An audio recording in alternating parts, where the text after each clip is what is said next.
แซนและทีมงานของผมและถามว่าทีมงานของผมมีใครบ้างเหรอก็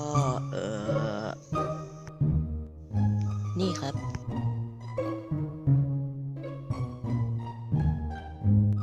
และก็น้องใหม่อีก1 คนนี่ครับพวกคุณอยากรู้เหรอว่าผมไปทำไงถึงได้พวกเขามางั้นเริ่มจากน้องใหม่เลยแล้วกันนะครับ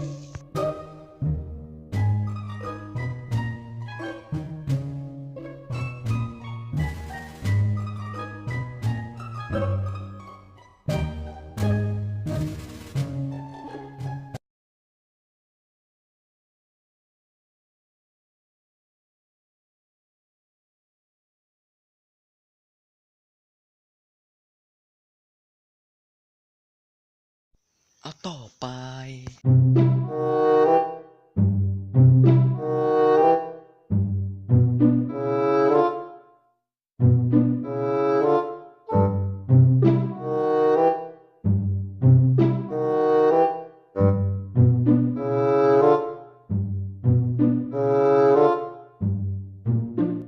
และหลังจากได้ทีมงานครบ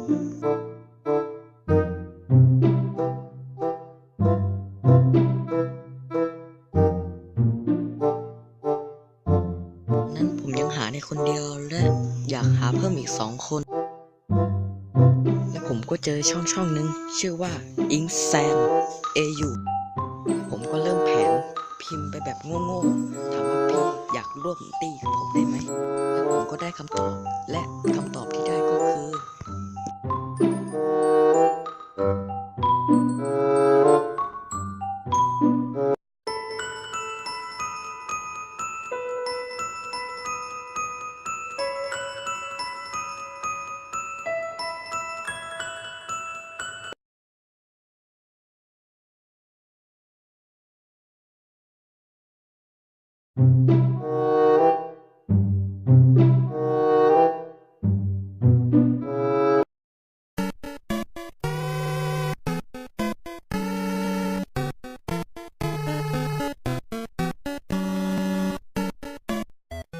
พี่เคยมีช่วงเวลาที่เลวร้ายไหม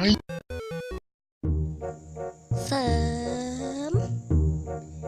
คลิปนี้ทำด้วยความบันเทิงเท่านั้นโปรดอย่าเข้าใจผิด